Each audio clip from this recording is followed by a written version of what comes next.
Hello, everyone. This lecture is about the nature of technology, the nature of engineering, and then bringing it all together and looking at STEM. The agenda is we're going to talk about technology and engineering. We're going to look at what some critical issues are in those two fields, and then some applications to teaching for technology and education, engineering education. What I'll have you do is we're going to work together.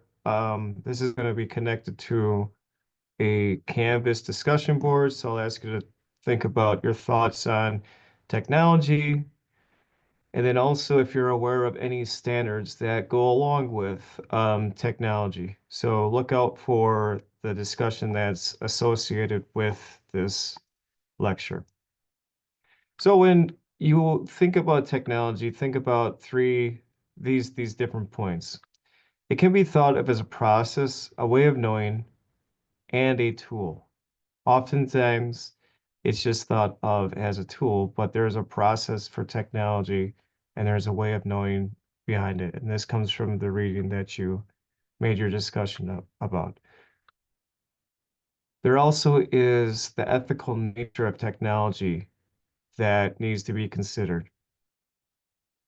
There's different types of technology and distinguishing between pre-scientific, it's like the time before there was more of a kind of common or not so common process around science and technology, then modern scientific knowledge, technology, and in how those two things work together, science and technology working together, so science informing technology and vice versa, technology informing science. There's some practical perspective about it, and we'll talk a lot about that, but then there's also some philosophical points where similar to um, not maybe similar to, but what we did last week when we had a debate. Um, there's some optimism behind technology, and there's some pessimistic about how, you know, technology can be a problem solver, but it also can create problems for society. So thinking about those two things there are things that you want to consider when you're looking at technology from a philosophical perspective. Here's some more about technology and its definition. Technology, while not a discipline in the strictest sense, comprises the entire system of people and organizations, knowledge, processes, and devices that go into creating and operating technological artifacts as well as the artifacts themselves. Over time, technology definitely evolves. Um, Throughout history, humans have created technology to satisfy their wants and needs, and much of modern technology is a product of science and engineering. So you can see how this idea of STEM coming together is a pretty relevant piece. So how do we promote students' engagement in the process of technology? We're often using technology, but how do we, as STEM instructors, STEM teachers, help students to see themselves as people who are the process of developing technology? And how do we prepare them with the skills and the mindsets and the habits of mind to engage in that process? So when we think about technology in education, that's often, where our mind goes as instructors. So this will be also a part of the discussion that you do on the discussion board, um, the whole group discussion, and you'll see that posted in Canvas. Here are some standards that are for educators when it comes to technology. Um, these links will be posted in the slides that I post in Canvas, so you can see these as well. Um, so those are some resources that you can refer to as you're learning more about technology education. How technology is used in tech education is, I've prepared a presentation that helps us understand how technology is used in education to facilitate teaching and learning. This is a bit different from the nature of technology and helping students um, become equipped with technological savvy skills to produce technology or to engage in the process of it. This is more on the user side of facilitating education, teaching, and learning. So in here, this uses an app called Secure Circulatory System 3D Anatomy. And just to give you some background of technology within the science classroom, um, it's technology within the science classroom is the practical application of knowledge, especially in a particular area, or ability given by practical application of knowledge at cars saving technology. Learning technologies are tools that can be used for student growth. That's what we'll be using today. Technologies are not just cell phones in the classroom and applications, they are also microscopes, scalpels, computers, sometimes veneer equipment, cell phones and applications, and many other things. Something interesting about learning technologies, it helps support the active construction of knowledge. So if you think about the 5E model that we learned about, technology can be a part of that active engagement in the 5E process. And this lesson that I show you is based on that process, the 5E learning model. Um, it helps students be on task. Scientific inquiry facilitates students' learning, helps with student performance and attitudes and identities when it comes to science. In scientific inquiry, by using learning technologies, we integrate that, as I said, within the 5E instructional model, beginning with engage, to explore, explain, elaborate, and evaluate. So this is a bit of connection to what we did last week.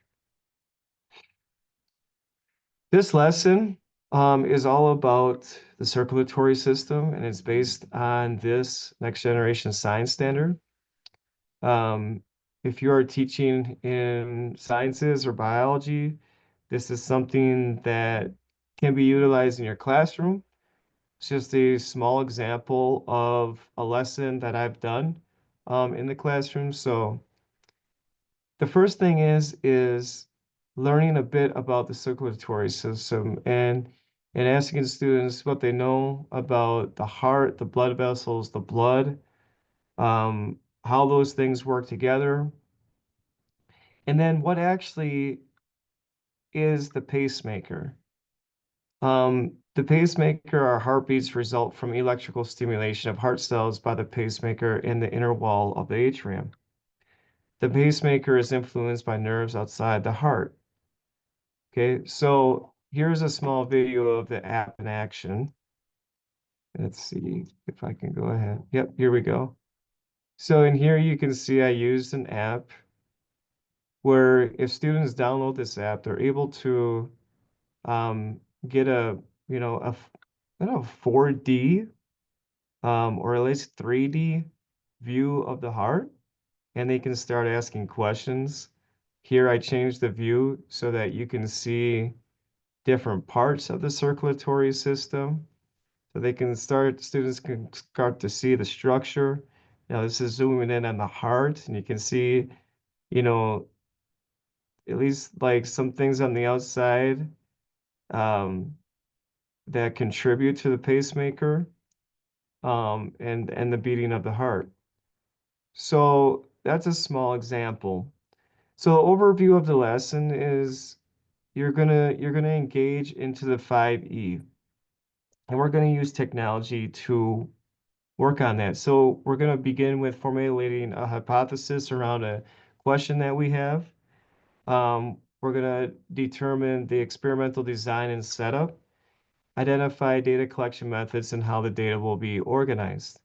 Then I'd ask students to carry out the plan, so execute the experiment and collect data. Then afterwards, collect results. And so this is, as you can see here, this begins with explore, It should have also engage, and we'll get into the engage phase right in the next thing, but we'll get into explore, explain, evaluate, and there's also the elaborate part of that. So that's using the 5E model to structure this lesson. So the first part is the engage phase. Is where students actually have the app. And what I have them do is if they have a mobile device, it could be a tablet or a cell phone or something that allows them to use this app. They like I showed in the other movie or clip, is using this app to gain a sense for what the structure is like of the heart and the circulatory system. There might be perceptions that a heart is shaped like what we think about when we write a heart on a piece of paper, but the shape of the heart is not that, and this gives a better or a clear example of what the heart looks like through a model. And through this app, the students are able to manipulate, see it, and start asking questions about it. So that's the engage part. The explore part is where I ask students, okay, what actually affects your heart rate? And this is something that students often know about, and they have some ideas. So caffeine or running, exercise, these types of things. So the idea here is to ask students to go ahead and make a question that they can measure. Um, can they measure, different positions of the body? Can they measure if somebody is having their heart rate and then they drink a cup of coffee shortly later, taking your heart rate? So the idea here is to help students think about a question that they could measure, um, and the measure being the heart rate, or the dependent variable is the heart rate, that they can engage in that inquiry process. And again, I just want to remind you, you may be wondering, I thought this lesson was technology. So I'm showing you how technology can be used at the beginning to engage students, to help them start asking questions about the topic that they're learning about. Now we're moving into the 5E model, the inquiry part of it, where students are engaging in some processes or practices of science and developing habits of thinking. So oftentimes students, want to ask questions, but they don't know if this is a question that can be measured quantitatively. So they need to be thoughtful about, how they set up their experimental design, right? So that's where the teacher comes in and helps them think about, okay, how would this be set up? Is this something that I can measure? And then going from there. But the students should be the ones that are actively leading this. And then again, I should say too that it depends on the age level and where students are at with their inquiry process. But you're there as the instructor to facilitate, this process going along. Now, what's different about this is that I um I I mentioned several times in the previous lecture, um, that this is not one of them labs where students have a prearranged answer that they're trying to aim for and achieve. This is the inquiry process that kind of resembles what a scientist would do, where they don't know what the answer is, and they need to base what their data or what their claims are based on the data that they have. That's the main point, is to base claims, reasoning on data that they collect, not on an answer that they think they're supposed to achieve. Okay? So just starting here, a practice of science is to ask a question that can be measured.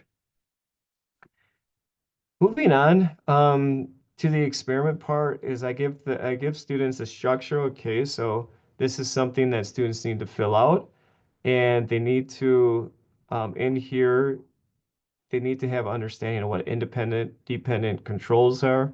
So there's oftentimes when you have a list of words that students need to know. And in this case, um, I put it right on to the part where they need to fill out. So they need to ask, okay, what is that thing? How do I complete this? And so as the instructor, I can explain to them, the independent variable is that variable that you change in the experiment. So if you're looking to see the impact of the position of the body on the heart rate, the independent variable would be the position of the body. The dependent variable depends on the independent variable. Okay. So the dependent variable in this case, with all the different questions that we have, is going to be the heart rate. Controls are the things or the variables that you could remain consistent or controlled, quote unquote. They don't change so that you're able to do a question that looks at one specific variable, which is the independent variable. In this case, the example I'm giving is the position of the body. And so you have down here formulating a hypothesis, and it can be something that's structured in an if-then type of statement.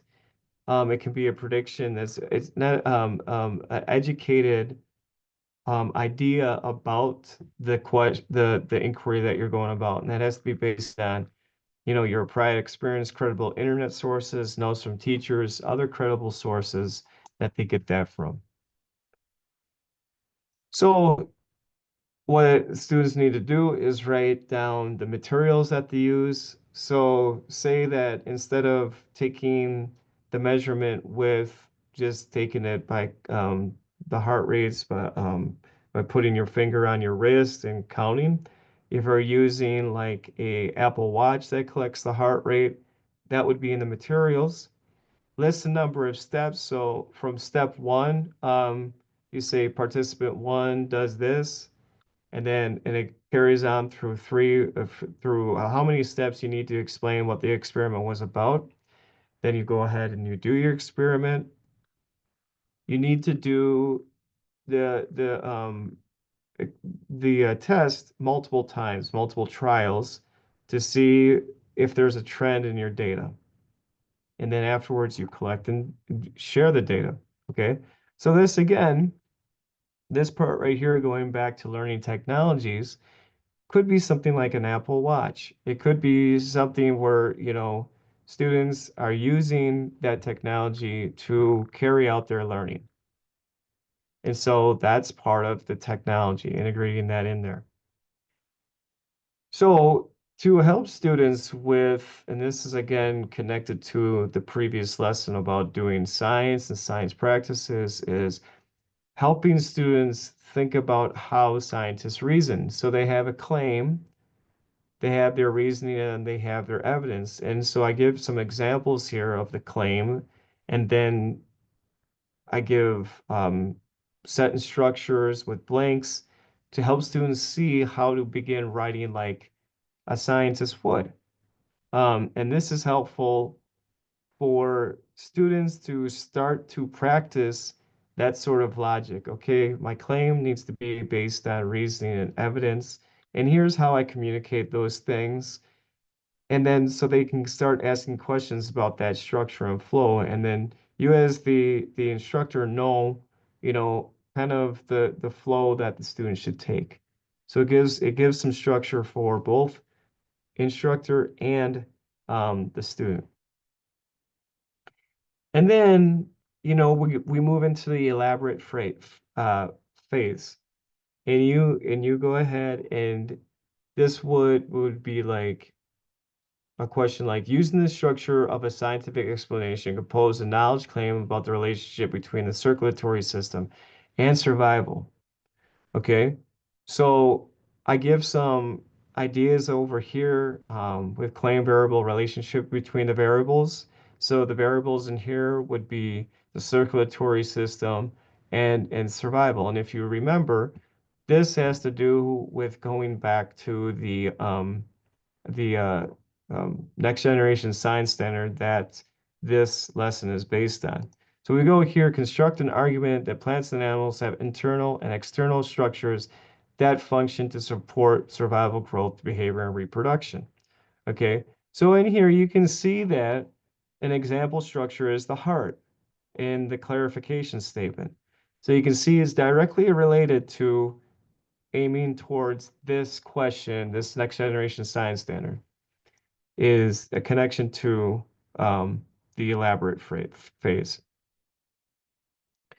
And so evaluate, you have your lab report, scientific argument, scientific explanation.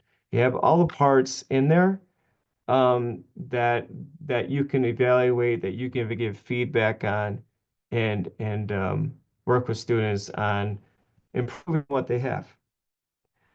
So this is a way to see um, your learning technologies facilitating active engagement in the 5E learning model and construction of knowledge.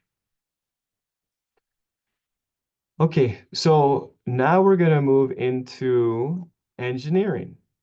Engineering is, again, I'm going to ask on your discussion Canvas discussion, to think about what comes to mind when you hear the word engineering. Um, in here, engineering can be thought of as a systematic engaging, systematically engaging in the practice of design to achieve solutions to human problems. Okay, engineering design process includes three major components. You need to define a problem, design solutions, and optimize that design solution. And a big question is, as you're probably getting more information about this topic in your Engineering for Educators course.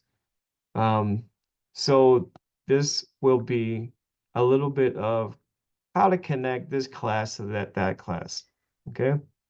So engineering involves engineers who make decisions based on predetermined criteria and constraints during the engineering design process.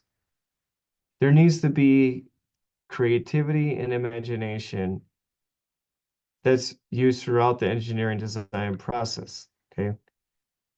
Throughout these courses that you're taking for this master's program, it helps to think a little bit more, uh, reconceptualize a bit about how science, math, engineering, technology are done so that students can see how their creativity, how their collaboration, how relevancy to their life is important in the classroom, is important to contributing to STEM knowledge and STEM, what we do in STEM.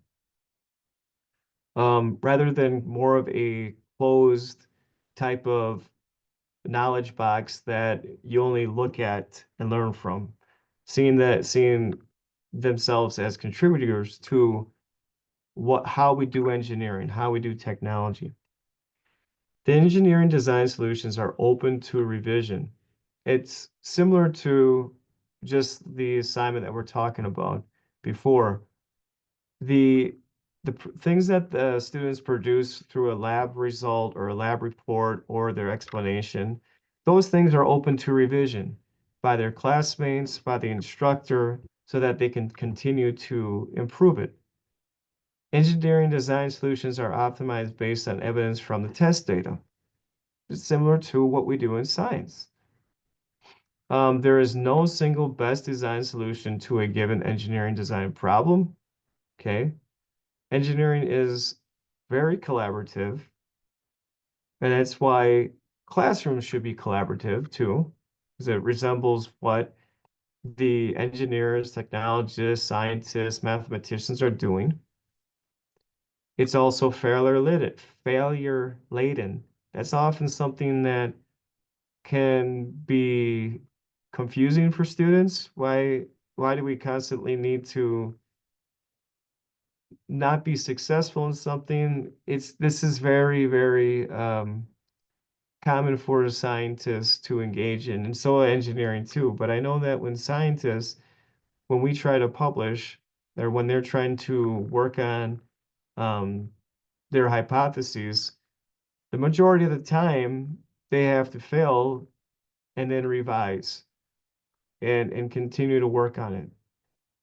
And so that's why um, persistence in math is one of the practices that's important. And should also be for, I think it should also be for science as well, is figuring out how to persist in the questions and understand feedback to be able to revise those things. It's all that process. Engineering is socially and culturally embedded. Okay. So all those things can be contributed to engineering. When we think about engineers, there are many, many different engineers who take different careers. When I was working in Orlando, Florida, I did my PhD at the University of Central Florida. There we had 11 different engineering programs. This page here, it has seven here.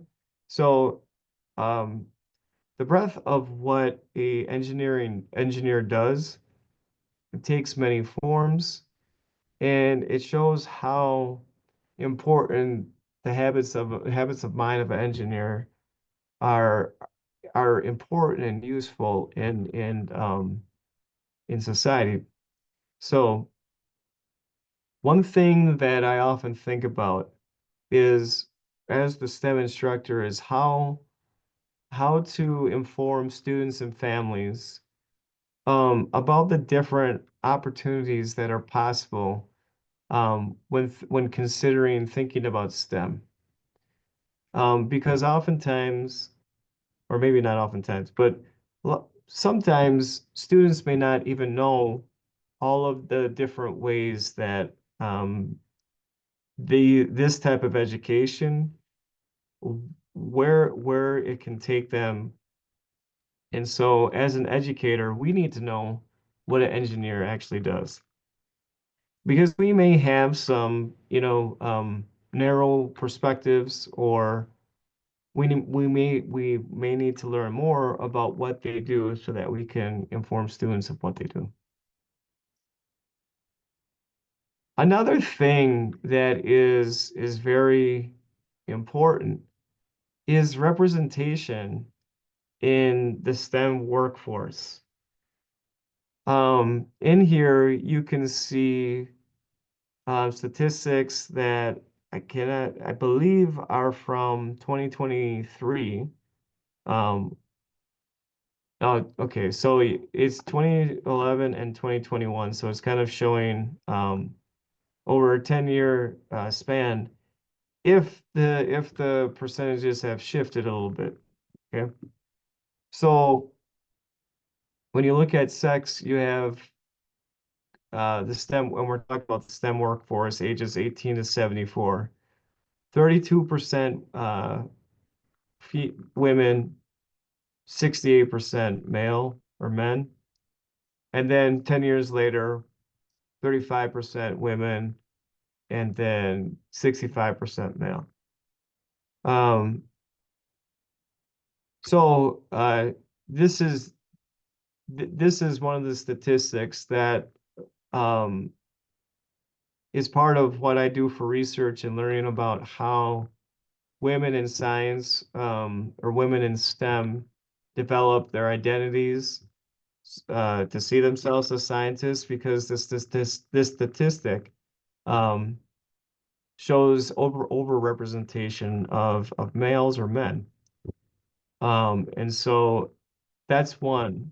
You go to race and ethnicity, you see an overrepresentation of white people in race and ethnicity.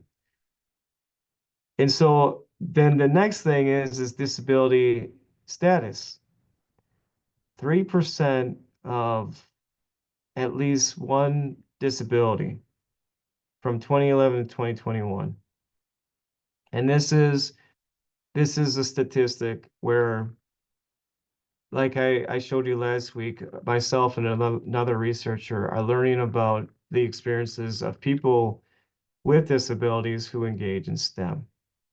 And so how is that relevant to a STEM educator? Um, these statistics show the importance of understanding bias in the classroom and outside the classroom, and how students engage in certain spheres, or what I call figure worlds, different worlds that they inhabit and start to see themselves in. Um, and so my research leads me to think about, how do we structure educational infrastructure to support um, more diverse people groups in the STEM areas. That's in a broad sense. So, um, to begin with is thinking about, what biases look like. And then what can we do actively in the classroom that that helps um, all of our students see themselves as somebody in the STEM field. And we'll go more into detail about this as the semester continues. We're going to look at engineering education and literacy. So literacy is kind of like a topic that comes up, science literacy, math literacy. So engineering literacy is similar.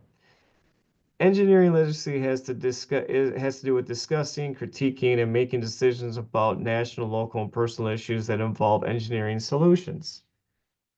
We're trying to be about literacy in all the different areas of STEM is to help people kind of be active in their lives about these topics, right? And be informed about them. Understand and explain how basic societal needs, water, food, and energy are processed, produced, and transported. Engineering is the infrastructure of this. Um, and so how we structure, cities and in society, these types of things, so that people have the basic things that they need, um, has much to do with what we know in engineering. And okay, so then we have also problems that we need to solve as well. And so that also is a part of engineering literacy, is how do we use science, technology, mathematics, and engineering to solve those problems? So 1 second. Getting into some standards. Here, here are some core ideas, two core ideas, engineering design. And you can see we've been covering this. You saw this before, delimiting an engineering problem, developing possible solutions, and optimizing the design solution. You saw those words before. I think the other one gets into more of like really focused on what we just talked about in literacy, and how it affects us as a society. In here, this is a link to an engineering lesson plan um, that you have access to. And just some more resources for engineering education. The Institute of Electronics Engineers. There's resources here. And then American Society for Engineering Education, Teach Engineering Curriculum for K-12 teachers, that is here.